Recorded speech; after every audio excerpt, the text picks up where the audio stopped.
ఎవరో రాస్కల్స్ కొట్టి పారిపోయినట్టున్నారు. కొట్టినది వారే ఎవరు? అప్పుడు మిమ్మల్ని కొట్టి నూతిలో పారవేసిన దుర్మార్గుడు.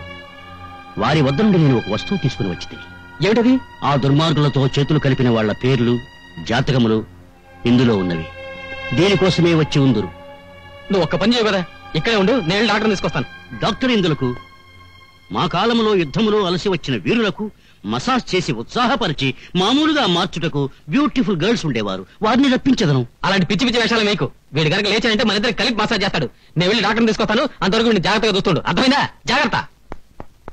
వీరికేమి తెలియను. మసాజ్ చేసే సమయంలో బాస్ ని మైకంలో ఉంచవలను. అప్పుడు వారు వచ్చినట్టే ఇతనికి తెలియదు కదా. అబ్రకదబ్రా.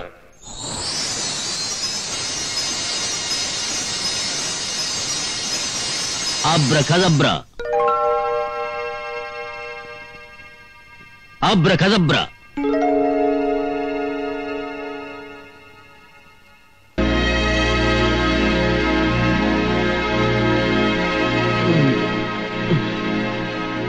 ప్రియా, నువ్వెప్పుడొచ్చావు? ఏంటి అలా చూస్తున్నావు? నీలో ఇన్ని ఉత్తమ గుణాలున్నాయని ఇన్నాళ్ళు ఎలా గుర్తించలేకపోయానా అని.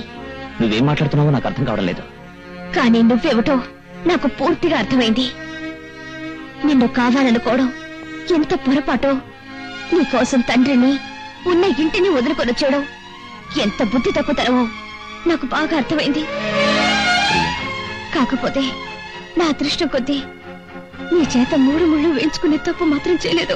What nonsense you are talking? Shut up. ప్రమాదం పేరు చెప్పి నేను ఇక్కడికి రావద్దన్నది బజార్ ఆడవాళ్ళతో కూలకడానికా? తెలియనట్టు నాటకు వాడుకో. మళ్ళీ జీవితంలో నీ మొహం నాకు చూపించుకో. Good bye.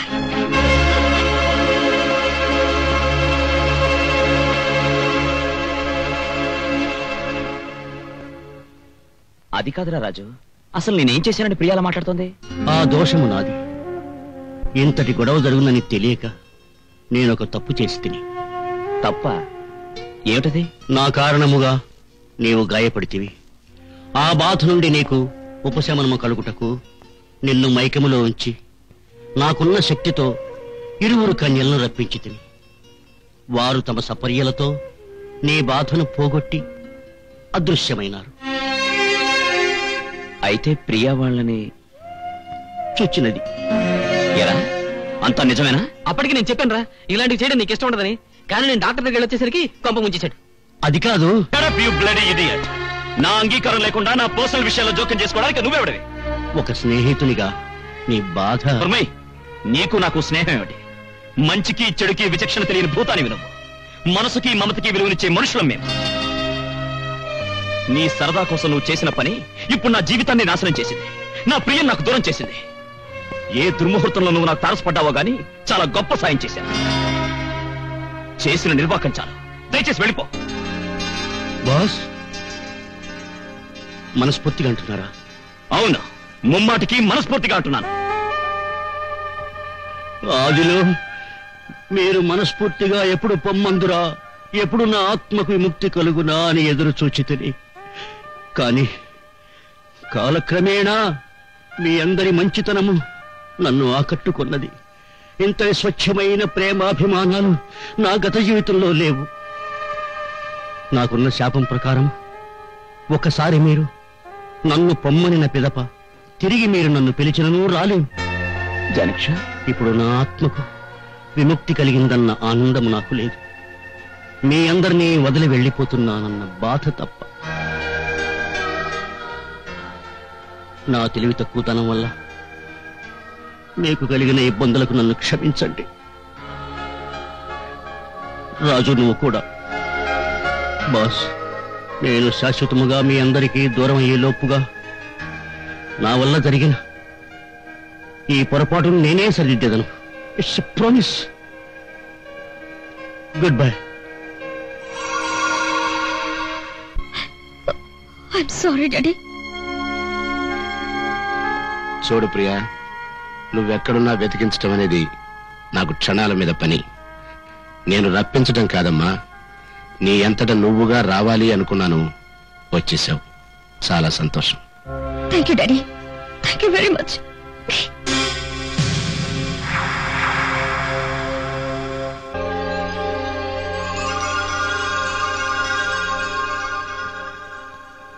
బాలిక, నువ్వా? ఏనాడైతే నీ దగ్గర ఉద్యోగంలో చేరాడో ఆ రోజు నుంచి అతను పూర్తిగా మారిపోయాడు.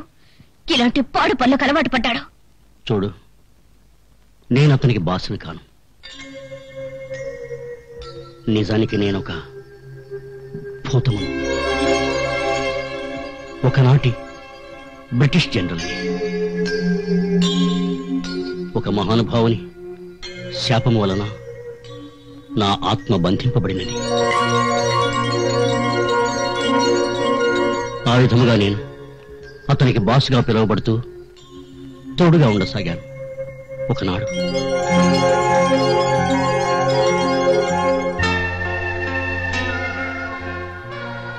నాకున్న చింతల్లా ఒక్కటే, మీరిద్దరూ నా మూలంగా విడిపోయారు. త్వరలో మీరు కలుసుకోవాలని నా ఆశ. I wish you know my heart my girl. ప్రదీప్కి నేను ఎంతో సహాయపడదామనుకున్నాను. తన స్వార్థం కోసం ఏనాడు అతను నా సాయం అర్థించలేదు. ఇప్పుడు ప్రదీప్కి మిగిలింది నువ్వే. ఇక ప్రదీప్ పిలిచినను నాకు వచ్చే అవకాశం లేదు. కారణం, ఒకసారి నన్ను పొమ్మన్న పిదప తిరిగి రమ్మన్న శక్తి అతనికి పోయినది. కానీ నువ్వు పిలిచినా వచ్చదని. అది నువ్వు ఒక్కసారి మాత్రమే. ఏదైనా కష్టం వచ్చినప్పుడు లేక సమస్య ఎదురైనప్పుడు నన్ను తలుచుకొనినా తప్పక వచ్చేదను. Good bye my girl. God bless you.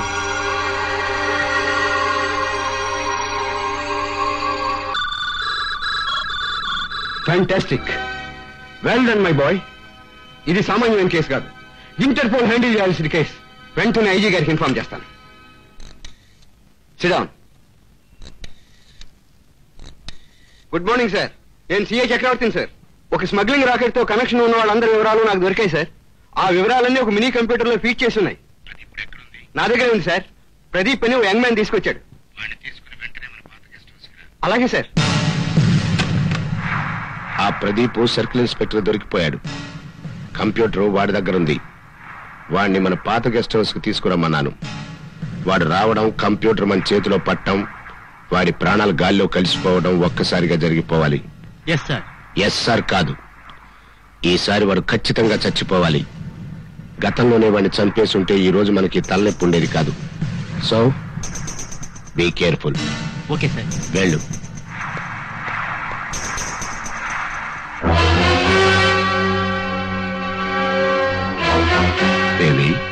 ఇప్పటి వరకు తప్పుడు వ్యాపారాలు చేసేవాడివని మాత్రమే అనుకున్నాను, కానీ ప్రాణాలు తీసే రాక్షసుడివని ఇప్పుడే తెలుసుకున్నాను. ఏమిటే వయసుకు మించిన మాటలు మాట్లాడుతున్నావు?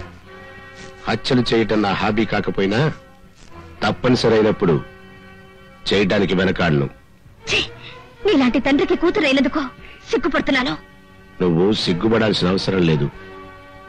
ఎందుకంటే నువ్వు నా కూతురివి కాదు. నీ బాబు నాకు అన్న. నువ్వు కళ్ళు తెరిచేసరికే నీ తల్లిని తండ్రిని కళ్ళు మూయించేశాను. అప్పటి నుంచి ఈ ఆస్తి కోసం నీ బాబులా చలామణి అవుతున్నాను. అర్థమైందా? నీలాంటి బావున ఇన్నాళ్ళు నాన్నని పిలిచాను.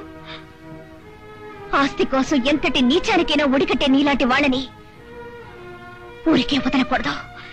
ఇప్పుడే పోలీసులకు ఫోన్ చేస్తాను. నువ్వుంటే కదే అప్పలపడింది.